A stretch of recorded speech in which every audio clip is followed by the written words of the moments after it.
गर्मी में गरीब सास की 5 जुगाड़ू बहू। गीता बहू, सुरेखा बहू, माला बहू। जी माँ जी। सारी तैयारी हो गई क्या? ये तुम पत्तों से लड़ियां क्यों बना रही हो? मैंने फूल वाले से कहकर 10 किलो गेंदे के फूल मंगवाए थे। ये सुनकर तीनों अपनी सास के सवाल का जवाब देती हैं। माँ जी, फूल वाला आया तो था फूल, लेकिन हमारे से पहले ही बंगले वाली कामिनी आंटी जी ने सारे फूल खरीद लिए। फिर हमने जुगाड़ लगाकर आम के पत्तों की लड़ियां बना दी। देवर जी की शादी है, घर सूना थोड़ी अच्छा लगेगा। अपनी तीनों बहुओं के दिल में अपार स्नेह प्रेम देखकर गरीब सत्यवती की बूढ़ी आंखों में आंसू आ गए। जरूर मैंने पिछले जन्म में मोती दान किए होंगे जो मुझे हीरे जैसी बहू मिली है। हर बार अपना कोई ना कोई जुगाड़ लगाकर अपनी गरीब सास की इज्जत रख लेती है। भगवान करे तुम्हारी दोनों देवरानी भी तुम्हारे ही जैसी हो।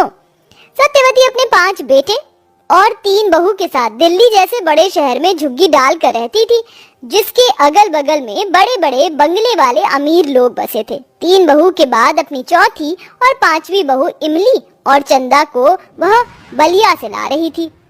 अरे फूल जैसन हाथ काहे चला रही हो अम्मा? मलमल के हल्दी लगाओ, हमारा तन बदन एकदम दूध के जैसन चमकना चाहिए।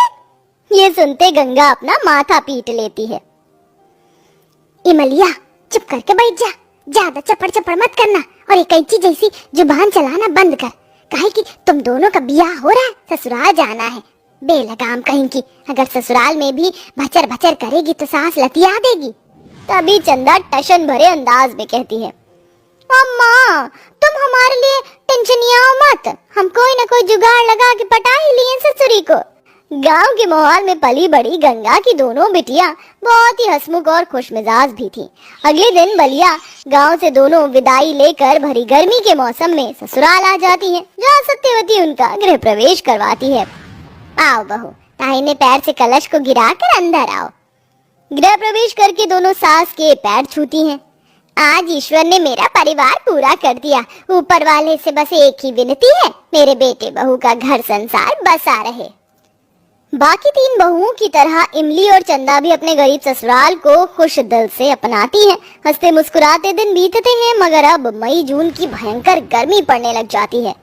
ओहो, इस बार तो गर्मी के मौसम ने हद ही मचा दी है। पूरा घर गरम तवे के जैसे तप रहा है। अरे इमली बहू, जरा पानी तो पिला। जी सासू जी, ये लीजिए। सत्यवती ने एक घूंट पानी पिया जो कि बहुत गर्म था। हाय हाय, ये मटके का पानी भी एकदम उबल रहा है। बोलो भला, घर में अलग गर्मी भपका मचा रखी है और ये पानी तो हलक से नीचे नहीं उतर रहा। ऐसे गरीब का परिवार कैसे जिएगा? ये बोलते बूढ़ी सत्यवती की आंखों में नमी छा जाती है। तभी 5 बहू में छोटी इमली ने कहा, कछु करे के पड़ी, कौनो न कौनो जुगाड़ लगाना पड़ेगा इमलिया। इमली, हमने खुद अपने हाथ से ये मिट्टी का मटका बनाया था ताकि गर्मी में ठंडा पानी पी सके, लेकिन इस भयंकर गर्मी में उसका भी पानी गर्म रह रहा है। ये तो हर साल का है। दिल्ली की सर्दी गर्मी तो गरीबों को मार डालती है। तभी 5 के पति पसीनों में नहाए घर आते हैं। भाभी, ये लो, गोदाम में से कुछ बोरी लाए हैं। देवर जी, एक तो पहले ही गर्मी कहर बरसा रही है, ये जूट की बोरी और गर्मी मचाएगी। घर के बाहर रख दीजिए। तभी बोरी को देखते इमली को गर्मी से राहत पाने का जुगाड़ सूझता है। जल उठा बल्लभवा रोशन जी, ये बोरी दीजिए मुझे। मगर बहू क्या करेगी तू बोरी का? आप लोगों को फ्रिजवा जितना ठंडा पानी पिए कहना, पर देखिए हमारा जुगाड़। बोरी को पानी से भिगोकर इमली मटके के चारों तरफ लगा देती है। कुछ देर में पानी एकदम ठंडा हो जाता है। ये लीजिए मटके का ठंडा वाला पानी। अरे वाह बहू, ये पानी तो सच में फ्रिज जितना ठंडा है। भगवान ने लाखों में एक बहुएं दी हैं मुझे। यू आर टू गुड इमली, गर्मी में क्या जुगाड़ लगाया है। इसी तरह से दिन गुजरते। सब एक लाइन से गर्मी में एक चटाई पर सोते। गर्मी के मारे पूरी जमीन एकदम गर्म थी, जिस पर किसी को भी सोया नहीं जाता। हे भगवान, ये जमीन तो अंगारे बरसा रही है, पीठ एकदम जल रही है। ऐसा तो होगा ही गोपी, ये चटाई इतनी पुरानी जो हो चली है, इसके तो चिथड़े उड़ गए हैं। आज के लिए आप सब गुजारा कर लीजिए, कल हम बिस्तर का जुगाड़ लगा ही लेंगे। गर्मी के कहर में सत्यवती और उसकी पांचों बहू बेटे मुश्किलों में रात काटते हैं। अगली सुबह चंदा जब घर की सफाई करती है तभी, जेठानी जी, ये कट्टे में किसके कपड़े भर कर रखा है? ये सारे पुराने कपड़े हैं, फटे हुए, खराब हैं, किसी काम के नहीं। लेकिन इसको काम में लाया जा सकता है। हमारे गांव में माँ तो खराब कपड़ों की गुदड़ी और बिस्तर बनाती है, काहे कि वहाँ तो गरीब लोग रहते हैं और गरीबों के पास मलमल का गद्दा बिछौना थोड़ी होता है। गरीबों को सोचते ही चंदा की आंख से आंसू छलक जाते हैं। ये जुगाड़ मेरे दिमाग में क्यों नहीं आया? चलो अब हम पांचों बहुएं सारा काम जल्दी जल्दी निपटाकर बिस्तर से लेंगे। फिर पांचों बहुएं तपती धूप और गर्मी में आंगन में बिस्तर बनाती हैं। उनके सर माथे पसीने से भीग जाते हैं और टप टप पसीना बह रहा था। लाओ बहू, एक सुई धागा मुझे भी दे दो। अरे नहीं सासू माँ, आप काहे टेंशन याद है, हम बना लेंगे बिस्तर आपके लिए। धूप ठीक नहीं, आप अंदर जाइए। कई घंटे लगाकर पांचों बहू गद्दे जैसा बिस्तर बना लेती हैं। तभी वहाँ से गुजरती हुई घमंडी नकचड़ी कामिनी वहाँ आती है। कैसी हो सत्यवती? जी अच्छी हूँ, आप कैसी हैं? Much better. वैसे ये तुम्हारी पांचों बहू क्या तिगड़मबाजी कर रही हैं? जी हम बिस्तर बना रहे हैं कामिनी आंटी, देखिए। कितना भी जुगाड़ लगा लो, लेकिन इसमें वो नींद नहीं आएगी जो मखमल के बिस्तर पर आती है, समझी? गरीब हो ना तो जुगाड़ ही लगा सकते हो। मेरे घर में तो एयर कंडीशन लगा है, फ्रिज है, और है तुम्हारी बहुओं की तरह लाइन में लगकर पानी नहीं भरना पड़ता है।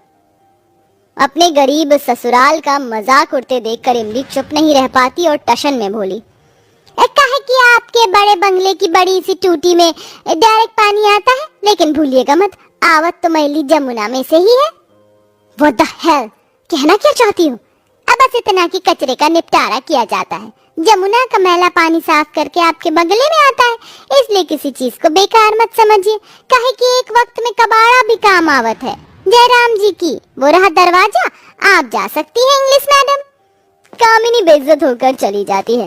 रात में उसी गद्दे वाले बिस्तर पर सब अच्छे से सोते हैं। अरे वाह, ये गद्दा तो बड़ा नरम नरम है। कहाँ से आया गीता? जी खरीदा हुआ नहीं है, हम पांचों बहू ने जुगाड़ लगाकर बनाया है। अरे वाह, बीवी हो तो तुम पांचों जैसी। ऐसे ही दिन गुजरते हैं। पांचों अक्सर ही गर्मी में आने वाली समस्या को जुगाड़ लगाकर ठीक कर लेती हैं। एक दिन दोपहर को बहुत तेज आंधी तूफान भरी लू चलती है, जिससे घर की कच्ची दीवारों से मिट्टी झड़ने लग जाती है। डर के मारे सत्यवती अपने दिल पर हाथ रख लेती है। हे राम जी दया करो, एक तो इस गर्मी में सूर्य देवता आग बरसा रहे हैं, ऊपर से ये आंधी, कहीं मेरा घर ना टूट जाए। माँ जी बाहर चलिए, घर हिल रहा है, कहीं टूट ना जाए। सत्यवती डबडबाती आंखों से अपने कच्चे मकान को देखकर कहती है, नहीं बहू, मैं नहीं जाऊंगी, ये घर हमारे पुरखों की निशानी है, इसे बचाना होगा। माँ जी आपको हमारी कसम, चलिए यहाँ से, कीमत घर की नहीं जान की होती है, अभी जान बचाना जरूरी है। जैसे पांचों अपनी सास को लेकर घर से बाहर निकली, घर पूरी तरह टूटकर चूरम चूर हो जाता है। इतने में पांचों के पति भी चले आते हैं। हे भगवान, हमारा घर तो एकदम टूट गया। अब इतनी गर्मी में हम सब कहाँ भटकेंगे? हम सब बेघर हो गए, बहू देखो घर टूट गया। तभी उनके दुख में मजे लेते हुए अपने बंगले में से कामिनी ताने कसती है, हाय हाय बेचारे मेरे गरीब पड़ोसन का घर टूट गया, बहुत बुरा हुआ। क्यों री, अब नहीं लगाओगी तुम पांचों जुगाड़? ए शहरी लंगूरिन, चुप हो जाओ। अब तुम देखो ये जुगाड़ू बहुएं कैसे बनाती हैं घर। एक ईंट खरीदने के भी पैसे नहीं है, घर कैसे बनाओगी? अपने जुगाड़ से। पांचों बहुएं दिमाग दौड़ाती हैं। सुनो, मिट्टी के लिए हमें पैसे नहीं देने पड़ेंगे, घास फूस और मिट्टी से हम अपना घर बनाएंगी। हाँ, मिट्टी का घर भी एकदम ठंडा रहता है गर्मी में। और पहले के लोग तो मिट्टी के घर में रहते थे।